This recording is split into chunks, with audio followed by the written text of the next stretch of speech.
কে এই শায়খ নাসিরউদ্দিন আলবানী? সালাফি আন্দোলনের প্রবর্তক নাসিরউদ্দিন আলবানী একজন আলবেনীয় সিরিয়ান। পেশায় একজন ঘড়ি মেরামতকারী এবং স্বশিক্ষিত শায়খ আলবানী 1999 সালে ইন্তেকাল করেন। 1999 সালে আমি ঢাকা আলিয়া মাদ্রাসায় পড়ি। সেই অর্থে তিনি আমাদের সমসাময়িক কালের মানুষ। গুগল, উইকিপিডিয়া এবং সাধারণ সূত্র মতে নাসিরউদ্দিন আলবানী অত্যন্ত দরিদ্র পরিবারে জন্মেছেন। একসময় কাঠমিস্ত্রি এবং পরবর্তীতে ঘড়ি মেরামতের কাজ করেন। উল্লেখযোগ্য প্রাতিষ্ঠানিক শিক্ষার বিবরণ পাওয়া না গেলেও তিনি সিলসিলা আহাদিসুস সহিহা এবং সিলসিলা আহাদিসুস জুয়াফা নামে দুটি বিখ্যাত হাদিস গ্রন্থ সহ প্রায় 5 শতাধিক গ্রন্থ লিখেন, যেখানে তাহকিক ও তাখরিজ করে সহি জয়ীফ হাদিসগুলোকে আলাদা করেছেন। নাসিরউদ্দিন আলবানীর তাহকিক ও তাখরিজ অনুযায়ী বুখারী, মুসলিম সহ সিয়াহ সিত্তার অনেক সহি হাদিস বাতিলের তালিকায় পড়েছে। হানাফি আলেমদের মনসুখ বা বাতিলকৃত অনেক হাদিস তার সহি তালিকায় জায়গা পেয়েছে। 1000 বছর ধরে প্রতিষ্ঠিত সহি হাদিস জাল হয়ে গেল নাসিরউদ্দিন আলবানীর রায়ে, আর আমাদের নামাজ, রোজা, দোয়া, মোনাজাত সব বেদাত হয়ে গেল। আপনার হজ শুদ্ধ হচ্ছে কি? নবী সাল্লাল্লাহু আলাইহি সাল্লাম যেভাবে হজ করেছেন শিরোনামে নাসিরউদ্দিন আলবানী 2টি বই লিখেছেন। নবী সাল্লাল্লাহু আলাইহি সাল্লাম যেভাবে হজ করেছেন সেভাবে হজ করতে হলে আলবানী মাজহাবের কোনো শায়খের কোম্পানির মাধ্যমে হজে যেতে হবে। কিন্তু শেষ পর্যন্ত নবীজি সাল্লাল্লাহু আলাইহি সাল্লাম যেভাবে হজ করেছেন সেভাবে আপনি হজ করতে পারবেন না। নবীজি সাল্লাল্লাহু আলাইহি সাল্লাম উটের পিঠে চড়ে বাইতুল্লাহ তাওয়াফ করেছেন, আপনাকে উট নিয়ে সেখানে ঢুকতেই দিবে না। হজের প্রধান আনুষ্ঠানিকতা হচ্ছে আরাফাতের ময়দানে অবস্থান বা মুজদালিফায় রাত্রি যাপন। হজের দিন আরাফাতের ময়দানের পরিবর্তে বাইতুল্লায় বসে থাকলেও আপনার হজ হবে না। সুতরাং আপনাকে সবার আগে আরাফাত, মুজদালিফার সুনির্দিষ্ট ভৌগোলিক অবস্থান এবং সীমানা জানতে হবে। আরাফাতের ময়দান কত ডিগ্রি ল্যাটিটিউড এবং কত ডিগ্রি লঙ্গিটিউডে অবস্থিত, এটা কোন হাদিসে আছে? একজন মুসলিমকে পৃথিবীর সকল হাদিস গ্রন্থ ধরিয়ে দিলে তিনি কি হাদিসের বর্ণনার ভিত্তিতে আরাফাতের সীমানা নির্ধারণ করে দিতে পারবেন? আপনাকে হজের এহরাম বাঁধতে হবে ইয়ালামলাম পাহাড় থেকে। এই ইয়ালামলাম পাহাড়ের দাগ খতিয়ান মৌজা নম্বর কোন শরীফের কত নম্বর হাদিসে আছে জনাব? একজন আমাকে লালমাই পাহাড় দেখিয়ে যদি বলে এটাই ইয়ালামলাম পাহাড়, আমি কেমনে বুঝবো? তার মানে আমরা হাদিস অনুযায়ী হজ করি না। ইসলাম প্রচারক ভাই, প্রথমে তাওহিদের দাওয়াত দিন। কবর ও মাজার সংলগ্ন মসজিদে সালাত আদায় সতর্ক হন। ওয়াহাবি মতবাদের ভিত্তিতে নাসিরউদ্দিন আলবানীর লেখা এই 2টি বই কথিত সহি আকিদার আন্দোলন এবং বেদাত বিরোধী যুদ্ধের ডাক।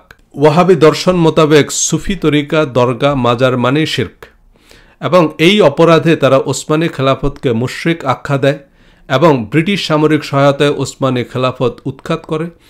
খেলাফতের সময় সৌদি আরবে হজরত ওসমান রাদিয়াল্লাহু তাআলা আনহু সহ প্রসিদ্ধ সাহাবীদের মাজার ছিল। মাজার, দরগা মানে শিরক আর মুশরিকদের বিরুদ্ধে জিহাদ করতে হবে। তাই ওয়াহাবিরা এসব মাজার ভেঙে ফেলে এবং অসংখ্য ইসলামিক স্কলারকে মুরতাদ, কাফের, বেদাতি ফতোয়া দিয়ে শিরোচ্ছেদ করে। নাসিরউদ্দিন আলবানী মসজিদে নববীতে নবীজি সাল্লাল্লাহু আলাইহি সাল্লামের রওজায় যে স্থাপনা তাও ভেঙে ফেলার পক্ষে মত দিয়েছেন বলেও হানাফি আলেমদের অভিযোগ আছে। 2010 সালে আমি হজে গিয়েছি। হজের কাফেলায় কয়েকজন শায়ক ছিলেন। এর মধ্যে একজন ছিলেন ঢাকার এক মসজিদের ইমাম, বয়সে বেশ তরুণ। তিনি সম্ভবত আহলে হাদিস। তখন অবশ্য আহলে হাদিস এতটা পরিচিতি পায়নি। তিনি সুযোগ পেলেই হাজিদের বিভিন্ন বিষয়ে বয়ান করতেন। একদিনের বয়ানে কয়েকটি হাদিস উল্লেখ করে বললেন যে আপনারা ইবাদতের ক্ষেত্রে মক্কা মদিনাকে চোখ বন্ধ করে অনুসরণ করবেন, কারণ রাসূল সাল্লাল্লাহু আলাইহি সাল্লাম বলেছেন মক্কা মদিনায় শিরক বেদাত প্রবেশ করবে না। 2 দিন পর উনি আবার ওসমানী খেলাফতের ইতিহাস বলছেন যে ওসমানী খেলাফতের সময় কিভাবে মক্কা মদিনা শিরক বেদাতে লিপ্ত হয়ে পড়ে। আমি পরে হুজুরকে জিজ্ঞেস করলাম, হুজুর, ওসমানী খেলাফতের সময় শিরক বেদাতের হাদিসগুলোর উপর স্টে অর্ডার দিয়েছিল কোন আদালত? শিরক করতে আপনাকে মাজারে যেতে হয় নাকি? বিছানায় কম্বল মুড়ি দিয়েও কেউ যদি ঈসা আলাইহিস সালামকে আল্লাহর পুত্র মনে করে সে কামেল মুশরিক। অনেকে ভাস্কর্য ভাঙার আন্দোলন করেন, কারণ মানুষ ভাস্কর্যের পূজা করতে পারে। ভালো কথা, আবহমান কাল থেকে মানুষের চন্দ্র সূর্যের উপাসনা করার ইতিহাস আছে। ভাস্কর্য না হয় ভেঙে ফেললাম, কিন্তু সূর্যকে কি করব? মানুষের কাফের মুশরিক হওয়ার জন্য মাজার, মন্দির, মূর্তি লাগে না। অকৃতজ্ঞ মানুষকেও আল্লাহ কাফের বলেছেন।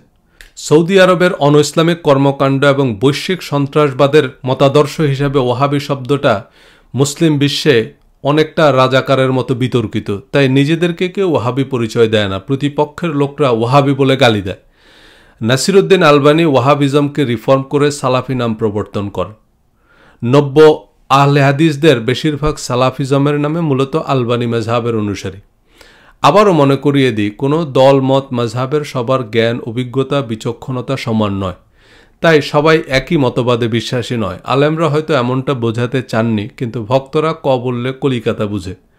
আমি সাধারণ অর্থে হানাফি সালাফি এবং আহলে হাদিস বুঝাচ্ছি, এবং বেশিরভাগ মতপথের ৮০ থেকে ৯০% মানুষ কার্যত আলেম নয়। এরা শুনে অর্ধেক, বুঝে তারও অর্ধেক, এরাই কথা বলে সবচেয়ে বেশি। তবে আমি দায়িত্বশীল আলেমদের রেফারেন্স হিসেবে বিবেচনা করছি। সৌদি গ্র্যান্ড মুফতি আব্দুল আজিজ বিন বাজ নাসিরুদ্দিন আলবানিকে মদিনা ইউনিভার্সিটিতে হাদিসের অধ্যাপক হিসেবে নিয়োগ দেন। ১৯৯৯ সালে সৌদি সরকার নাসিরুদ্দিন আলবানিকে মুসলিম বিশ্বের সবচেয়ে সম্মানজনক কিং ফয়সাল ইন্টারন্যাশনাল পুরস্কারে ভূষিত করে। উল্লেখযোগ্য প্রাতিষ্ঠানিক শিক্ষা ছাড়াও একজন মানুষ জ্ঞানী হতে পারে। প্রাতিষ্ঠানিক শিক্ষার বিবরণ না থাকলেও নাসিরুদ্দিন আলবানি অবশ্যই হাদিস শাস্ত্রে পাণ্ডিত্য অর্জন করেছেন। তিনি আমাদের সমসাময়িক কালের অন্যতম শ্রেষ্ঠ হাদিস বিশারদ। তবে তার খ্যাতি ও প্রতিপত্তির প্রধান কারণ সৌদি ধর্মীয় কর্তৃপক্ষের পৃষ্ঠপোষকতা। সৌদি আরবের রাষ্ট্রীয় পৃষ্ঠপোষকতায় আলবানি মতাদর্শ বিদ্যুৎ গতিতে বিশ্বজুড়ে প্রতিষ্ঠিত হয়। বাংলাদেশ সহ মুসলিম বিশ্বের বেশিরভাগ আলেম ওহাবিদের অনুগত। সৌদি আরবের রাজকীয় মেহমান হিসাবে হজ করেন। সৌদি ধর্মীয় কর্তৃপক্ষ বিভিন্ন অনুষ্ঠানে সেমিনারে দাওয়াত দিয়ে নানান হাদিয়া তোহফা দেয়, তাদের মাদ্রাসা মক্তবের নামে অনুদান পাঠায়। একবার এমন আতিথেয়তা পেলে তাদের বিরুদ্ধে বেশি কড়া কথা বলা যায় না। এটা সব দেশের সরকারই করে। আমেরিকান সরকারের বৃত্তি নিয়ে যারা আমেরিকায় পড়াশোনা করেন, ওয়াশিংটন ডিসির সেমিনারে কি নোট স্পিকার হিসাবে আমন্ত্রণ পান। তারা আমেরিকার সমালোচনা করলেও অ্যানেস্থেশিয়া দিয়ে জায়গাটা অবশ করে নেয়, যাতে আমেরিকানরা ব্যথা না পায়। নাসিরুদ্দিন আলবানি তাহকিক তাখরিজ করে হাদিসের নতুন তালিকা প্রণয়ন করেছেন। এগুলো হাদিসের বিজ্ঞান নাম দিলেও এগুলো ইজমা কিয়াসের আরেক রূপ। শায়খ নাসিরুদ্দিন আলবানির হাদিসে পাণ্ডিত্য সম্পর্কে আমি জানি না, তবে মোহাম্মদ বিন সালমানের মতো ট্রিলিয়নিয়ারের নেক নজরে পড়লে আমিও ডিজিটাল মার্কেটিং কনসালটেন্ট থেকে রাতারাতি মুসলিম বিশ্বের ইমাম আজম বনে যাব। মদিনা ইউনিভার্সিটির শখানেক ছাত্র শিক্ষক আমার নামে হাদিস তাফসিরের কেতাব লিখবে। বড় বড় শায়খরা সহি সজল শরীফের রেফারেন্স দিয়ে ফাতুয়া দিবে। পিস টিভিতে সারাদিন ইমাম সজল রোশন হাফিজাহুল্লার মতামত বিশ্লেষণ করবেন ডক্টর জাকির নায়েক। বিশিষ্ট আলেমরা আমার বক্তৃতার স্ক্রিপ্ট লিখে দিবে। বিজ্ঞাপন বাজেট করলে ফেসবুক ইউটিউবে আমার ভিডিও টাইরাল হয়ে যাবে। উল্লেখ্য, সোশ্যাল মিডিয়া জনপ্রিয় আলোচক শায়কদের অনেকে কোনো গোষ্ঠীর কাছ থেকে অর্থ সহায়তা নেন না, তারা তাদের ফলোয়ারদের বা ভক্তদের কাছ থেকে ডোনেশন নেন। তারা কোনো গোষ্ঠীর আনুগত্য না করে তাদের ফলোয়ারদের অনুগত থাকতে চান। ফলোয়ারদের ডোনেশনের টাকায় সোশ্যাল মিডিয়ার জন্য ভালো কন্টেন্ট তৈরি করেন এবং বিজ্ঞাপন দিয়ে মিলিয়ন মিলিয়ন মানুষের কাছে তাদের বক্তব্য পৌঁছান। সোশ্যাল মিডিয়া এখন বেশ প্রতিযোগিতামূলক। বাজেট ছাড়া সোশ্যাল মিডিয়ায় টিকে থাকা কঠিন। ফেসবুক এখন ফলোয়ারদেরকে ডোনেশনে উৎসাহিত করে। এক্ষেত্রে বক্তা কোনো গোষ্ঠী বা বিজ্ঞাপন দাতাদের চেয়ে ফলোয়ারদের প্রতি দায়বদ্ধ থাকে। সম্প্রতি তাবলিগ জামাতকে নিষিদ্ধ করেছে সৌদি আরব। সৌদি মদতপুষ্ট সালাফি আহলে হাদিসদের সাথে তাবলিগ জামাতের দা কুমড়া সম্পর্ক। সালাফি আলেমরা তাবলিগ জামাতের ফেজালে আমলকে সহি হাদিস বহির্ভূত জাল আমলের কিতাব বলে মনে করেন। অর্থাৎ তাবলিগের লোকেরা সেসব নামাজ দোয়া পড়েন, পেশা পায়খানার মাসলা মানেন, তা সহি হাদিসের কিতাবে নাই। সহি হাদিসের কিতাবে না থাকলে নামাজ পড়াও পাপ। আবার আল্লাহর কিতাবে না থাকলেও তা পড়তেই হবে, কারণ সহি হাদিসের কিতাবে আছে। সবে বরাতের রাতে মানুষ নাচ গান করে না, ইবাদত বন্দিগি করে। কিন্তু বুখারী মুসলিমে না থাকায় এই বেদাত বা ইবাদত নাকি আপনাকে জাহান্নামে নিয়ে যাবে। বুখারী মুসলিমের সাথে ফাজাইলে আমলের পার্থক্য কি? তাবলিগ জামাতের প্রতিষ্ঠাতা মাওলানা মোহাম্মদ ইলিয়াস কান্দলবির ভাতিজা মোহাম্মদ জাকারিয়া কান্দলবি তাবলিগি নিসাব নামে খ্যাত ফাজাইলে আমল রচনা করেন। মোহাম্মদ জাকারিয়া কান্দলবি দেওবন্দি ধারার হানাফি শেখুল হাদিস। ফাজাইলে আমলেও সহি হাদিস ভিত্তিক আমল আছে, আবার ভেজাল হাদিসও আছে। বুখারী মুসলিমের বেলাতেও কথাগুলো প্রযোজ্য। বুখারী মুসলিম ফাজাইলে আমল কোনোটাই আল্লাহর কিতাব নয়। বুখারী মুসলিম হচ্ছে পেপসি কোকাকোলার মতো পুরনো প্রতিষ্ঠিত আন্তর্জাতিক ব্র্যান্ড, আর ফাজাইলে আমল হচ্ছে রুয়াবজার মতো লোকাল ব্র্যান্ড। ফাজাইলে আমল লিখেছেন কান্দলবি শাইখুল হাদিস, আর বুখারী মুসলিম লিখেছেন উজবেকি শাইখুল হাদিস। এই দুইটার মধ্যে কোনটা সহি কোনটা বেদাত তা ঠিক হবে আল্লাহর কিতাব অনুযায়ী, কোনো হুজুরের মত অনুযায়ী নয়। কোরআন প্রতিষ্ঠার আন্দোলন যারা করছেন তারাও বলছেন কোরআন মানলে ইসলামের আর কিচ্ছু থাকে না। কিন্তু হাদিসের নামে দিন শেষে কেউ মৌদুদি মাযহাব, কেউ আলবানি মাযহাব। হুজুর যতক্ষণ পছন্দ মতো ফতোয়া দিবেন ততক্ষণ তিনি হাফেজাউল্লাহ।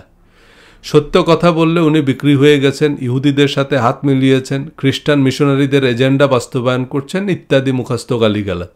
এজন্যই হুজুররাও নিরুপায়। নবীজির হাদিস পছন্দ না হলে এরা নবীজিকেও গোমরা বলতে দ্বিধা করত না। শিয়া, সুন্নি, সালাফি, হানাফি, দেওয়ানবাগি, মাইজভান্ডারি সবার আলাদা আলাদা হাদিসের তালিকা। ভিন্ন মতাবলম্বীদের ভ্রান্ত বলার অর্থ হচ্ছে সেই হাদিসগুলো তারা হাদিস বলে মানছেন না। নাসিরউদ্দিন আলবানির 90 সহিহ হাদিসের তালিকা এবং তার ভিত্তিতে কিছু অর্থহীন বিতর্কের অবতারণা করে নতুন মাযহাব সৃষ্টি, তা প্রচারে সৌদি কর্তৃপক্ষের আর্থিক ও কাঠামোগত প্রণোদনার পিছনে রাজনৈতিক উদ্দেশ্য স্পষ্ট। এরদোয়ানের তুরস্ক ওসমানী খেলাফতের মহিমা নিয়ে বিগ বাজেটের উর্তুগুল সিরিজ বানিয়ে আয়া সোফিয়াকে মসজিদ বানিয়ে দৃশ্যত মুসলিম বিশ্বের খলিফা হওয়ার দৌড়ে নেমেছেন। এরদোয়ান নিজেকে ইমাম মাহাদি ঘোষণা দিলে হাজার হাজার মানুষ তার পিছনে ছুটবে। শেষ পর্যন্ত পুলিশের গুলি খেয়ে মরা ছাড়া লাভের লাভ আর কিছুই হবে না। গত 1500 বছরে 3000 ইমাম মেহেদি এসেছে। এসব কথিত ইমাম মেহেদির পিছনে ছুটতে গিয়ে লক্ষ লক্ষ মানুষ মারা গেছে। শিয়া, ওয়াহাবি, তুর্কি সবাই নিজেদের ইমাম মেহেদির জন্য অপেক্ষা করছে। শিয়া, তুর্কি ও মাযহাবিদের কাফের প্রমাণের জন্য সহিহ হাদিসের নতুন তালিকা আর সহিহ আকীদার থার্মোমিটার বানিয়েছে সৌদি আরব। সময় মতো এ কাফের মুশরিক বেদাতীদের বিরুদ্ধে যুদ্ধের ঘোষণাও আসবে। ধর্মপ্রাণ মানুষের সামনে আরও অন্ধকার সময় আসছে। এই ঘোর অন্ধকারে আলো। এই হাদিস ফিকা ফাজায়েলের জিলাপির প্যাচে সরল সঠিক পথ হুদাল্লিল মুত্তাকিন, কিতাবুম মুনির, কিতাবিল হাকিম হচ্ছে আল্লাহর কিতাব। এই রমজানে আল্লাহর কিতাব নিজের ভাষায় বুঝে বুঝে পড়ুন। আহলে আবু জেহেলদের থেকে দূরে থাকুন। ধন্যবাদ।